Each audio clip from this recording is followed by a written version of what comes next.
مواطن من إحدى شعبنا الشعب العظيم. إخواننا الآن جينا نناشد ونساند ونقول للشباب هيا إلى كازا لمساندة منتخبنا الوطني.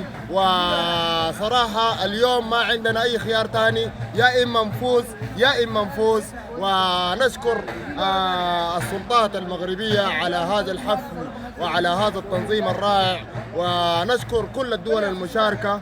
وصراحة يعني شفنا حفل وشفنا تنظيم رائع جدا جدا أكثر من رائع. ونتمنى إنه يعني نشوف تنظيم إن شاء الله بعد ما تنتهي الحرب في بلدنا، نشوف إنه بلدنا تنظم أفريقيا إن شاء الله وتكون متقدمة بحال المغرب.